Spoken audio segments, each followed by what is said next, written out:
Good evening. Welcome, welcome.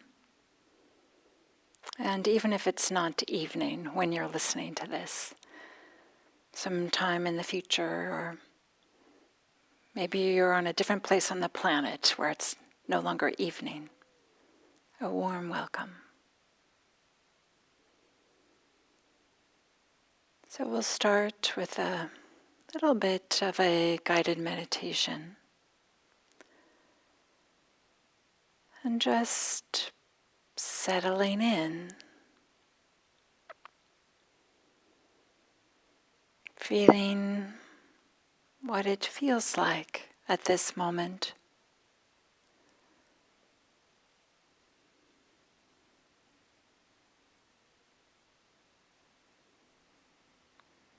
Feeling the pressure of the chair or cushion against the body.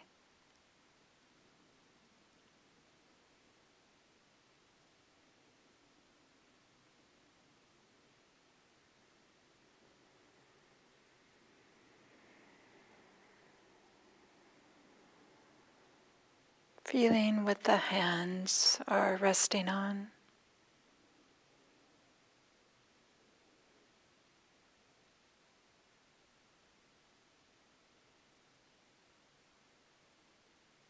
And feeling connected, grounded. We are here at this moment.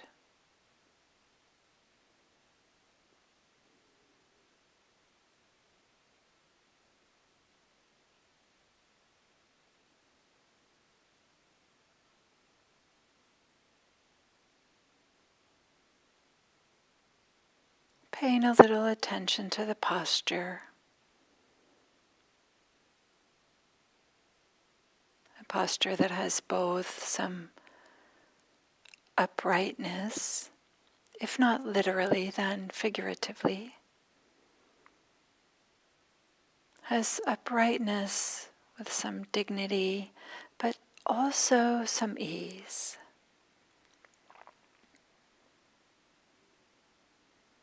Also some relaxation.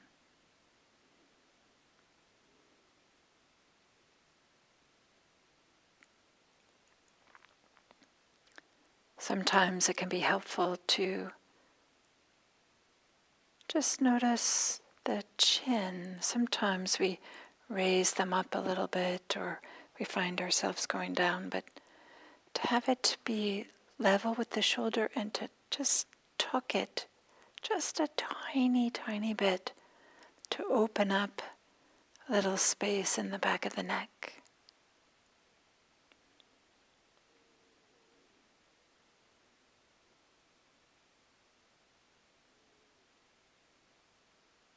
The placement of the chin and therefore the head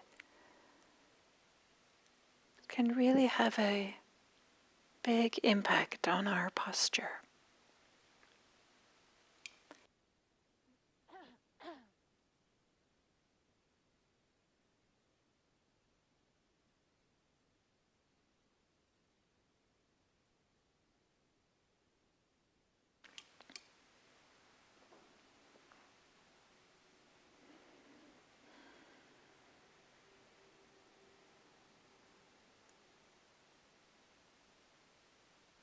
Perhaps taking a few full breaths and just connecting to the sensations of breathing.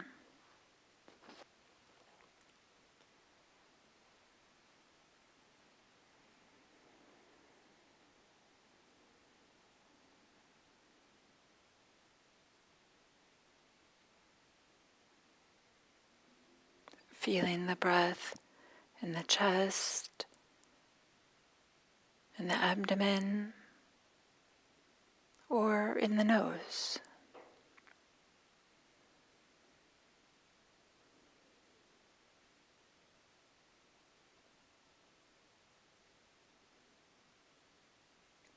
And just allowing the attention to rest there on the sensations of breathing.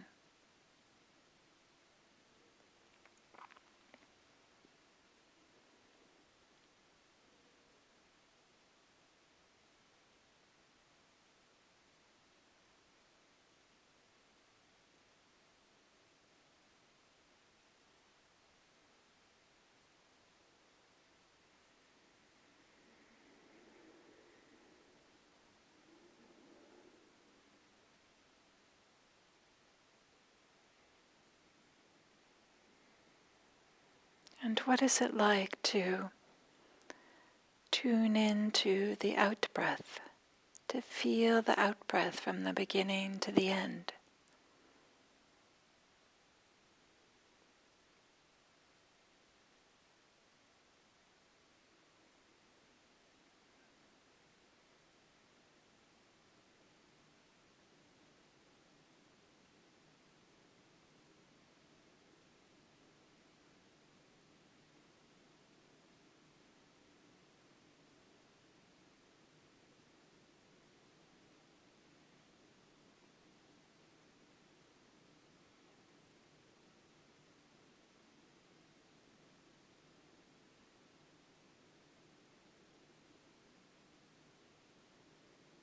And what about the in-breath?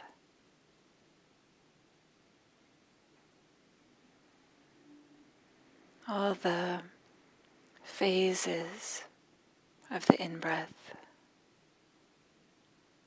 without straining, more just opening up to these experiences.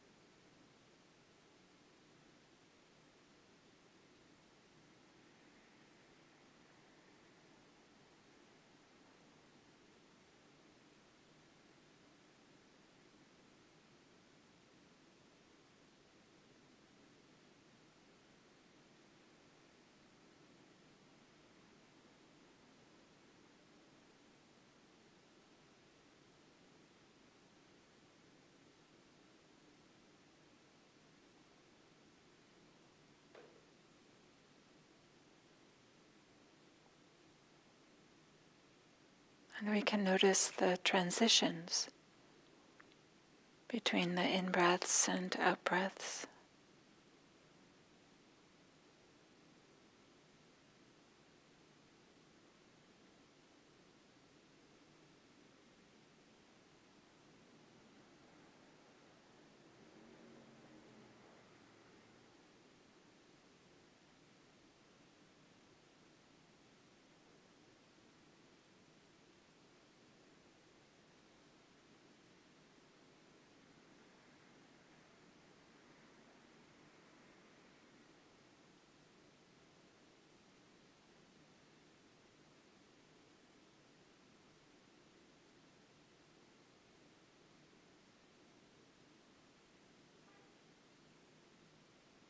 And it might be that at the end of the exhale, there's a little bit of a letting go, a little bit of a moment, just a moment, very subtle, moment of ease, letting go of the exhale. And then the inhale naturally begins.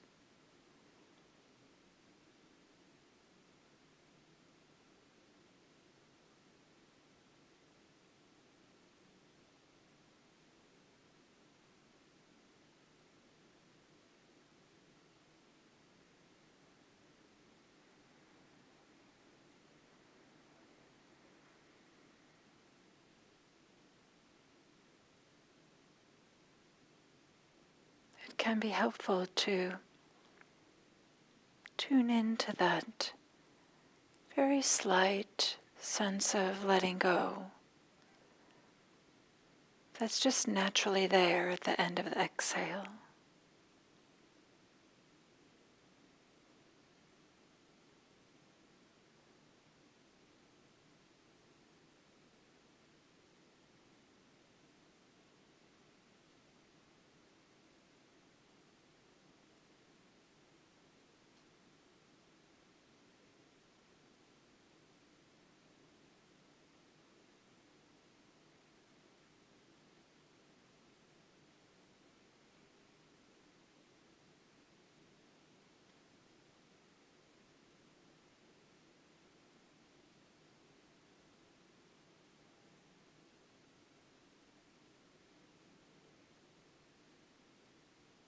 there might be some other moments of letting go of thoughts,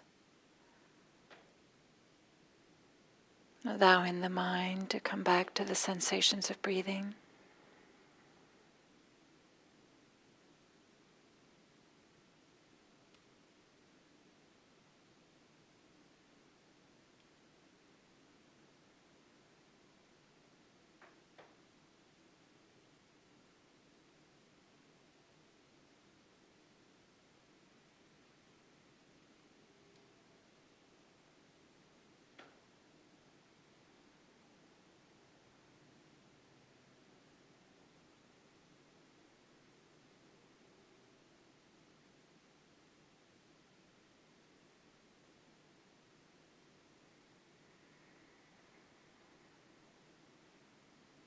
There can be a time when the thought train just runs out of steam, and there's just a subtle moment there. It's a little bit of letting go and returning to mindfulness.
It might be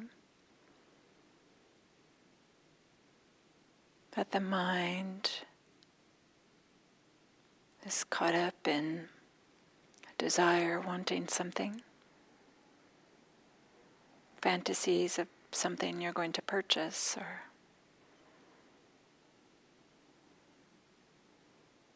sexual fantasies, or thinking about what food you want to eat.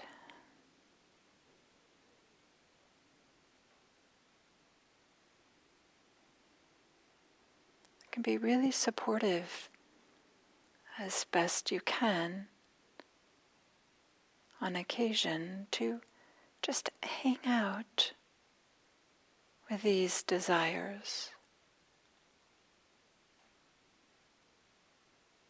maintaining balance, maintaining mindfulness as best you can. Maybe making the note, desire. Maybe feeling the desire in the body.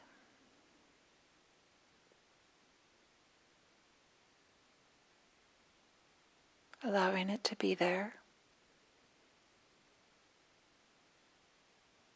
in a relaxed, easy manner. We're just noticing this desire, and sooner or later it will subside.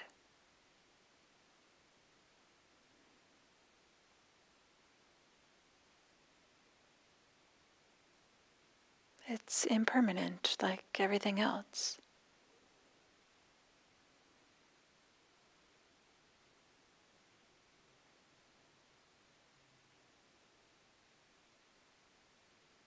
And then, as best we can, to watch when that desire ends. Not always easy. And importantly, to notice, what does it feel like after it has ended? When there's a certain letting go of that desire, feeling the absence of that desire, the increased freedom of the mind not being bound up in that.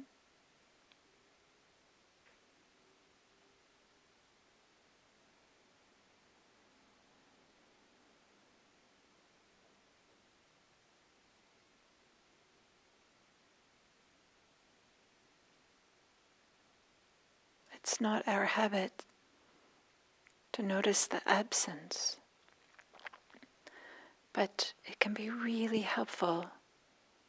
Oh yes, it feels like this now, now that that desire has subsided.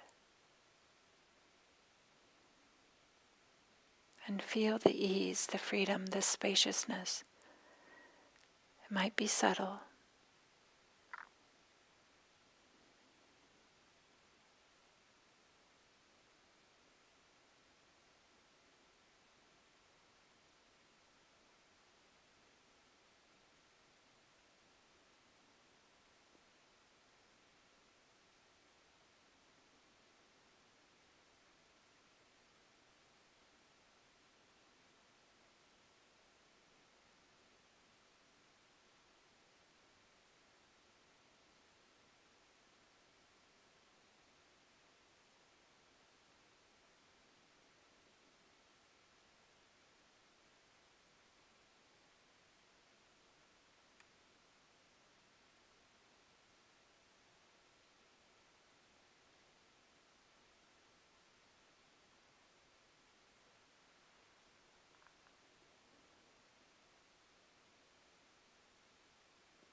There are lots of ways in which there's some letting go that naturally happens with our meditation practice.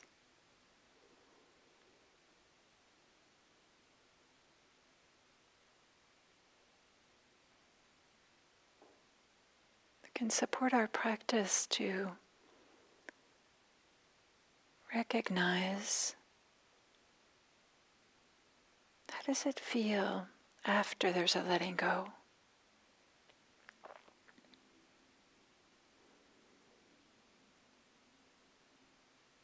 Before the next clinging.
There are so many things we can let go of.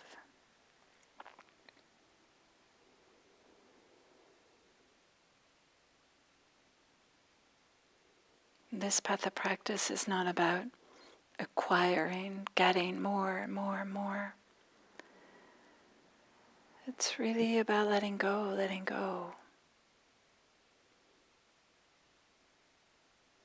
And discovering the freedom, the peace, the ease, the openness, spaciousness that becomes available when letting go happens.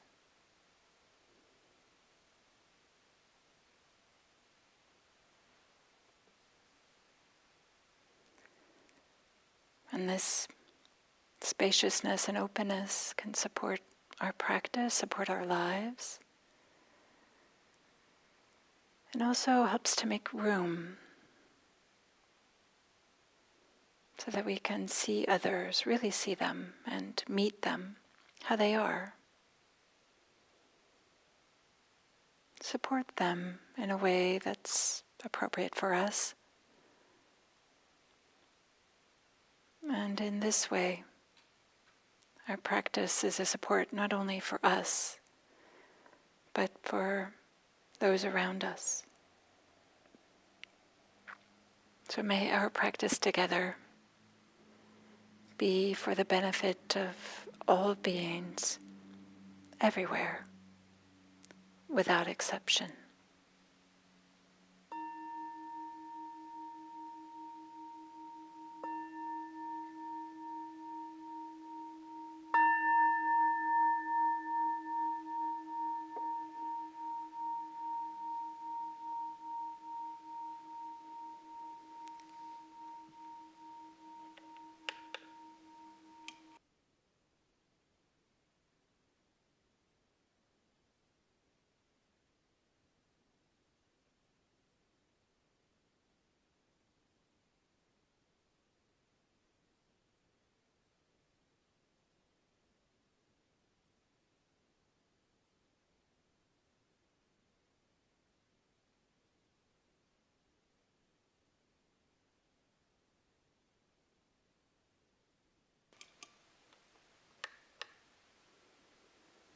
Good evening and welcome, welcome, welcome.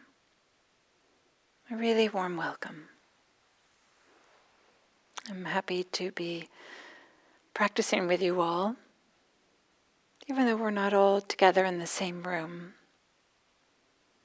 Just to know that there's other people practicing, I don't know, it's heartfelt or meaningful in some kind of way.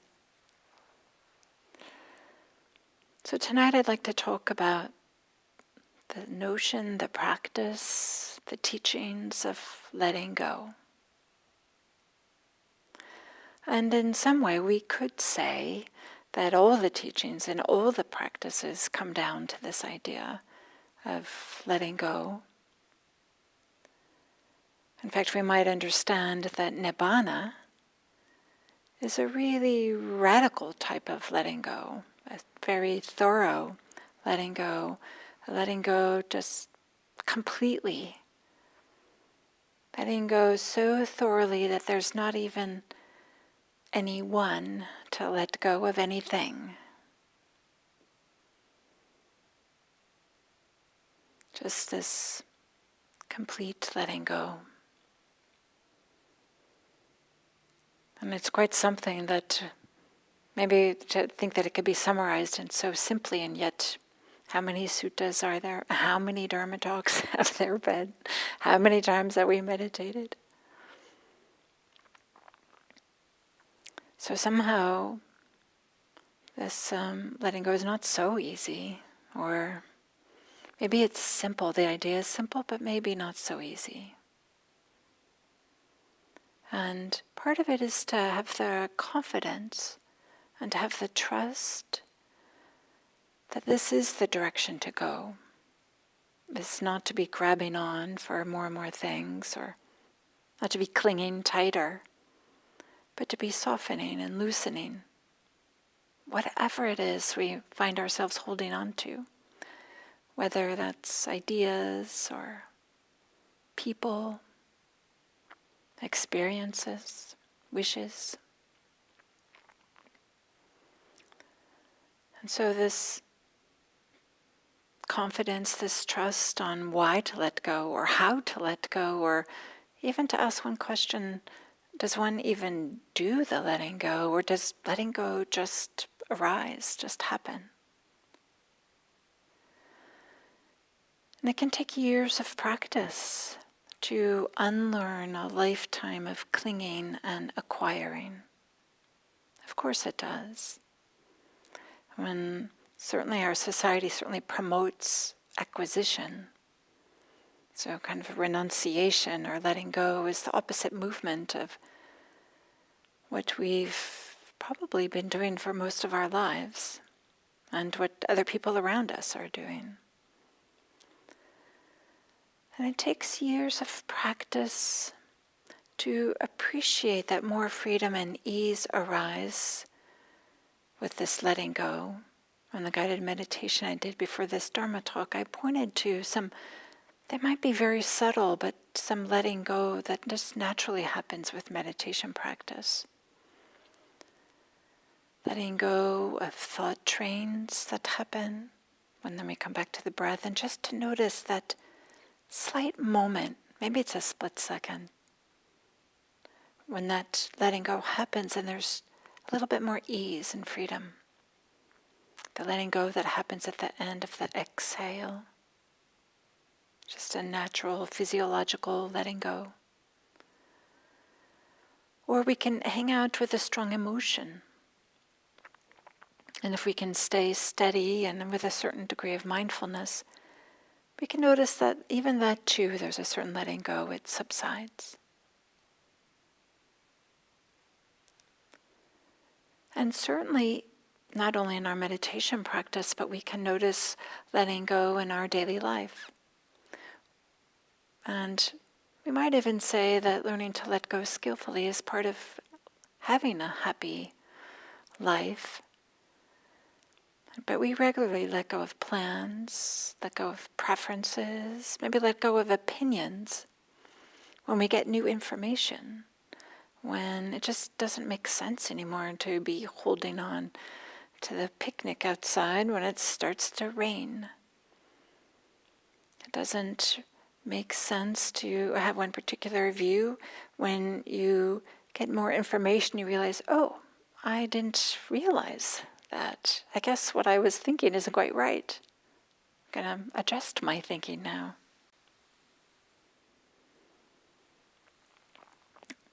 And if maybe I'll say also, thinking about daily life, that there might be competing priorities that cause us to let go of, we want to do this, but then when we realize it conflicts or gets in the way of something that's more important to us, and of course we just naturally let go of what is less important to us. And the same way, letting go is part of Buddhist practice, part of our spiritual practice. This letting go of this, it's kind of this underlying compulsion that we have to want to hold on to things and to go get things. But it's not only the things, the objects or the views or ideas that we might have, but it's the clinging to them. Of course we need to hold on to things, literally, to carry them. But of course we have views, opinions, ideas. Of course we have preferences. But the practice here is not to cling to them, not to be strangling them and not to be holding on to them so tightly that the clinging is painful, which again might be really subtle, but kind of like inhibits our life, shrinks our life, makes things smaller. And letting go of this idea that if I just have this one more object, this one more experience, if I just leave this thing hard enough, then that will be a source of lasting happiness. Sometimes we're clinging to this idea, has to make me happy. So can we let go of that type of clinging? As well as letting go of a strong sense of self. So not only like these outdated or no longer accurate ideas that we might have about ourselves. Certainly we can let go of those, and that often happens naturally. But also the idea that there's a me at the center of it all. Me, right here. I'm here, and everything else is over there. Me and you. Something like this. Can there be a letting go of that strong sense of me in the center? Often this doesn't make sense to people until they have some experience of it. But we can point to it if we point to those ideas of flow. You've heard about this, where when we're doing something enjoyable and we kind of just get lost in what we're doing, and there's the sense of me isn't really prevalent there. This could be with gardening, finding ourselves with the plants, singing, dancing, sports. Our favorite hobbies often, they are our favorite hobbies because we can see the sense of self often is softened while we're crocheting or whatever it might be.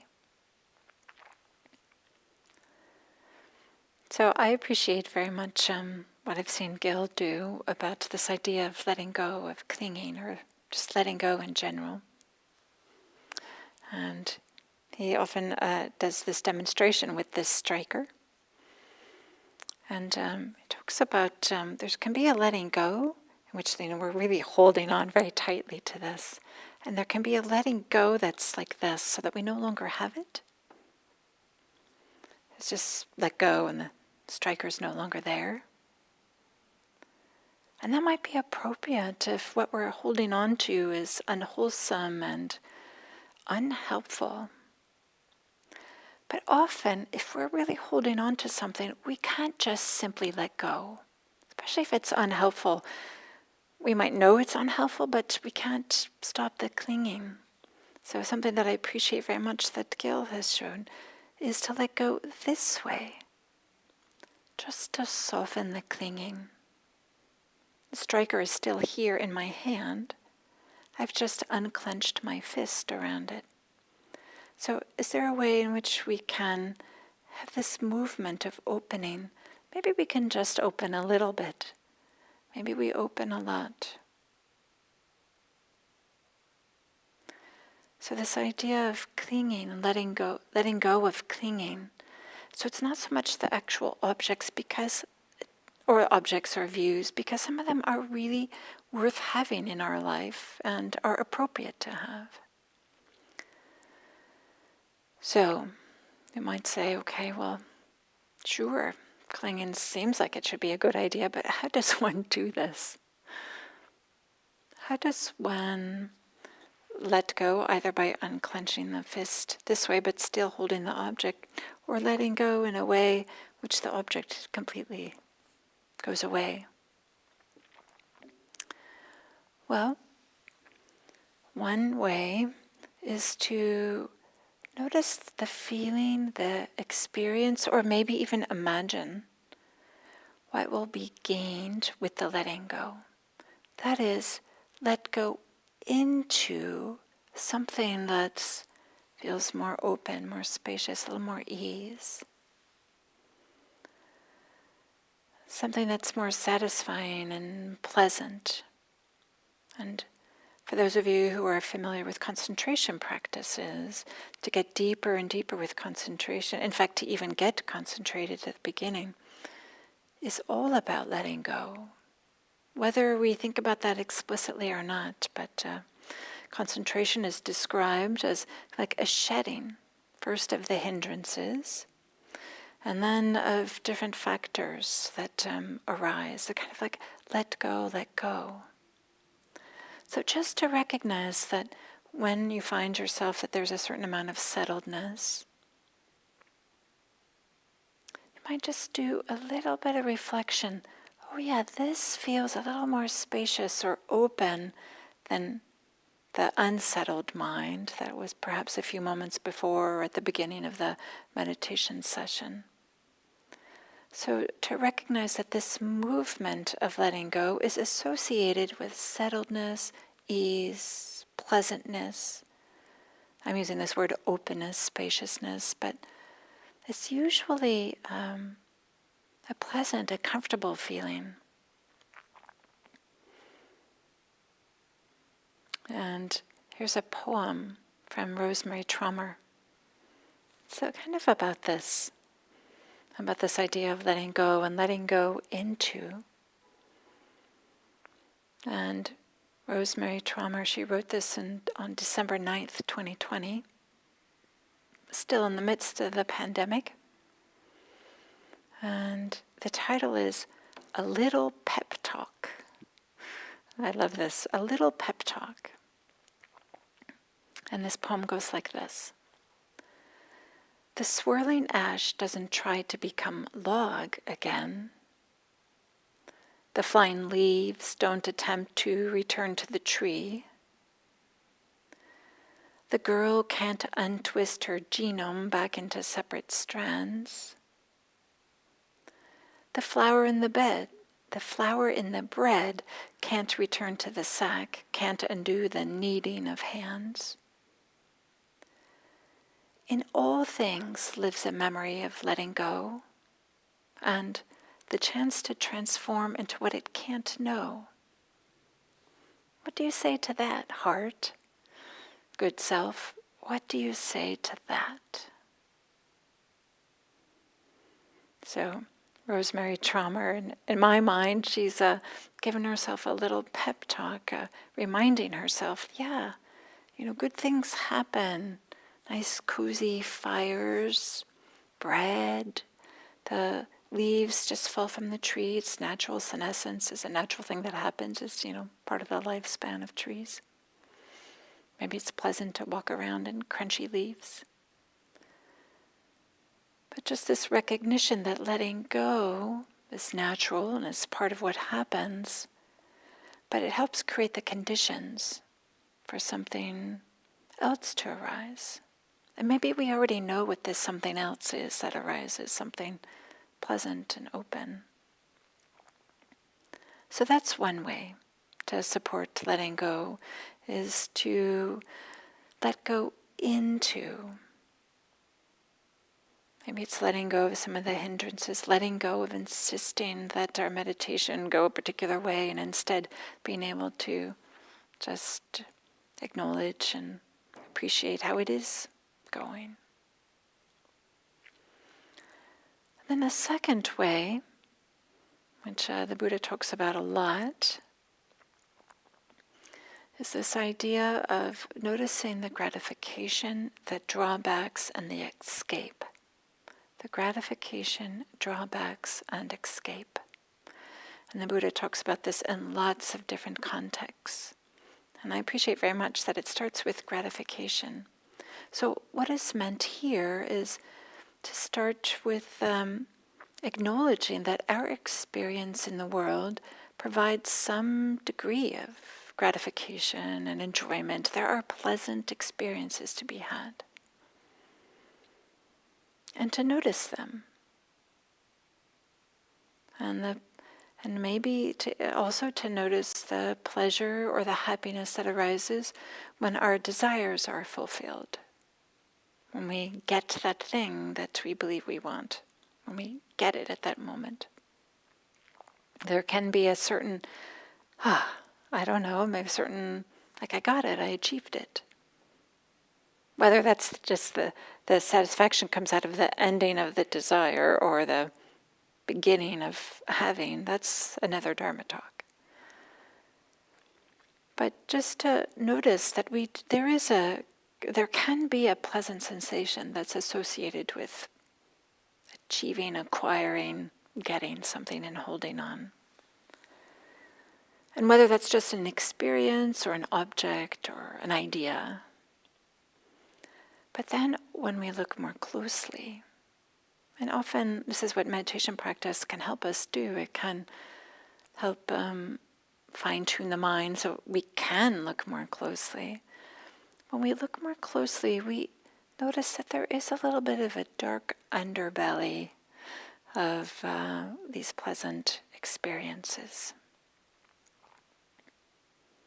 I remember one time being on vacation, and it was a wonderful place, just really enjoying it, and my traveling partner kept on talking about, oh, next I want to go here, and next I want to have that, and oh my gosh, I can't believe we have to leave on this date. And so they were like kind of tuned into like this fear that it's going to end, and what are we going to do next? And I don't want it to end, and maybe this other place will be just as okay.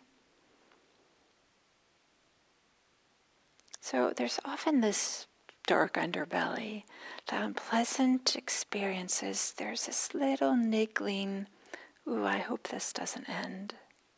How can I keep this? Can I turn up the volume on this just a little bit? I want more. So often, even with these pleasant experiences, there's a little bit of agitation associated with them. And this is what the Buddha is talking about, the drawbacks.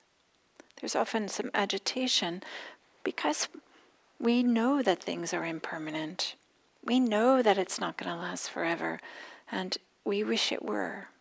We wish it would last forever. And not only are things impermanent, but they have this liability for suffering, this kind of the agitation of not wanting it to end, and I have to find the next thing that's going to be just as pleasant, or how can I make sure that this doesn't go away? And this might be subtle, but that doesn't mean that it's insignificant. This little bit of unease that happens when we're associated with things. And so that the Buddha often emphasized the drawbacks in many experiences, and he talked a lot about the drawbacks in sensual pleasures.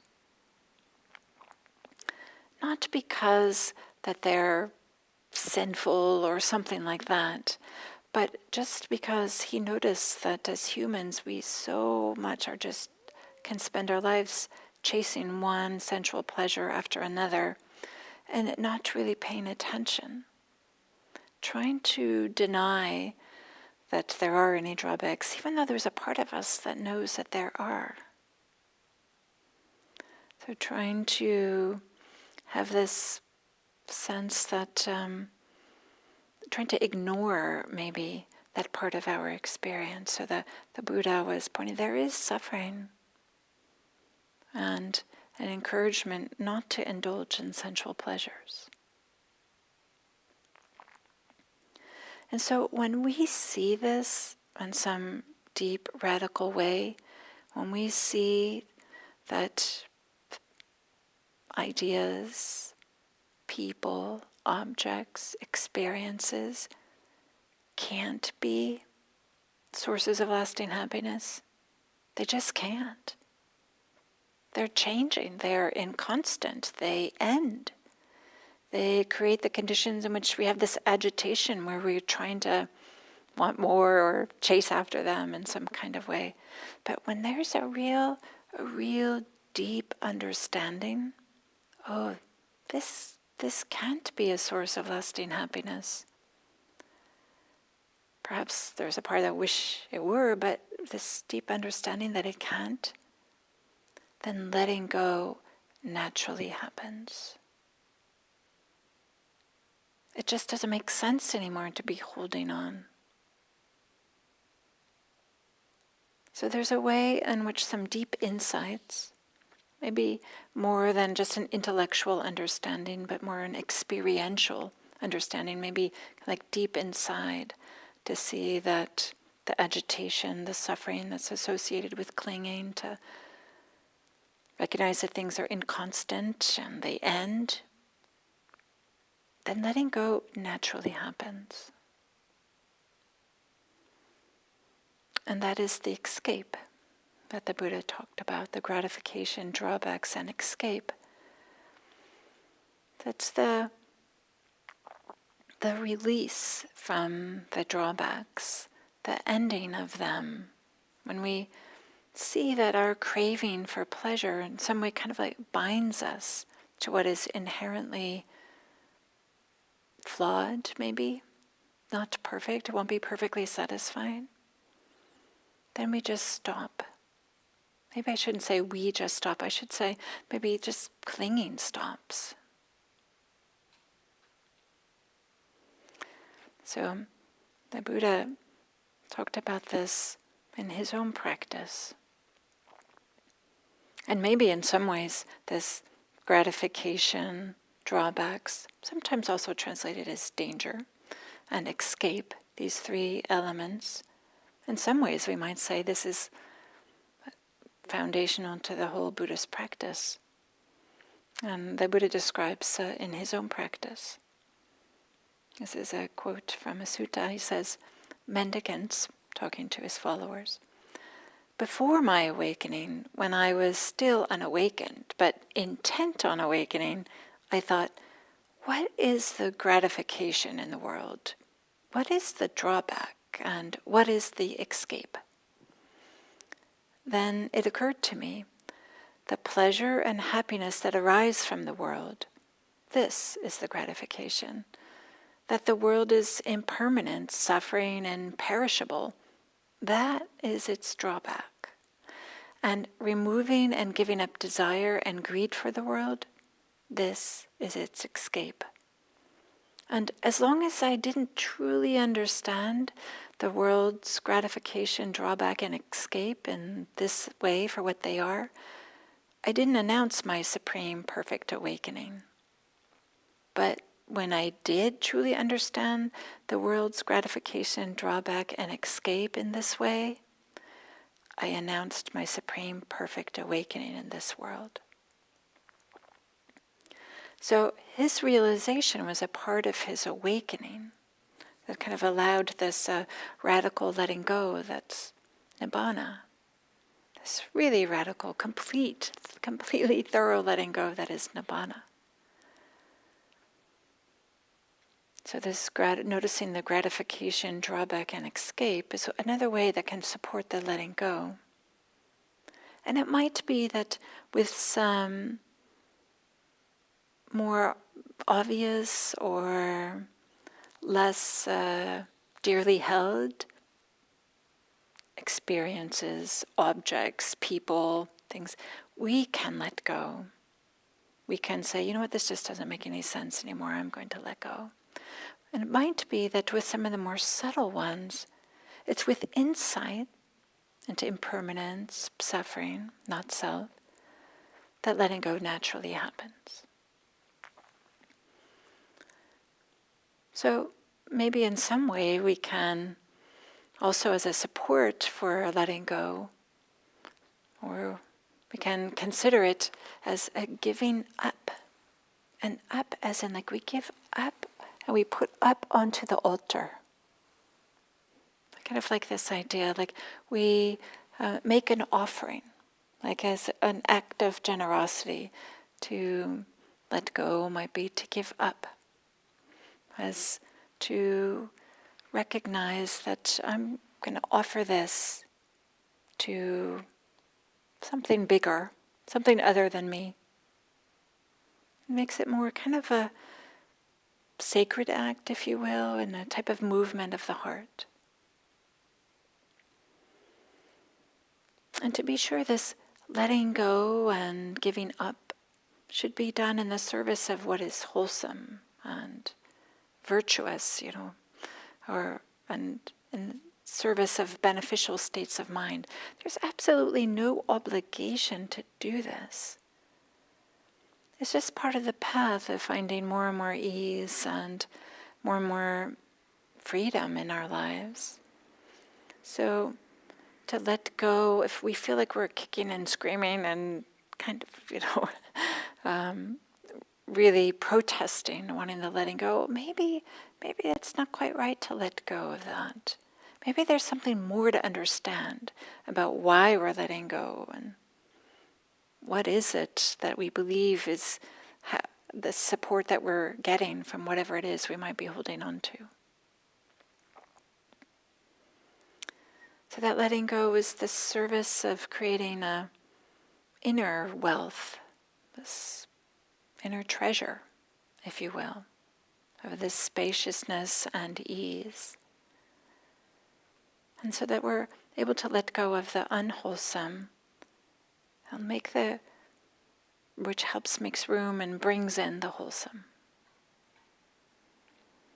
So in this way, we might understand that letting go is an integral part of the practice, and there's a number of movements that we can do to support letting go. And maybe some of those are intentional, and some of them are creating the conditions in which insights can arise, and then letting go just arises. But whatever degree of letting go we do, and whatever manner we do it, can it be for the benefit of ourselves and for those around us, if we're no longer clinging so tightly to things? Can there make space for other people? Make space for our ability to be able to hear them and see them, and to be available for them, and to be available for ourselves. So that letting go may be for the benefit of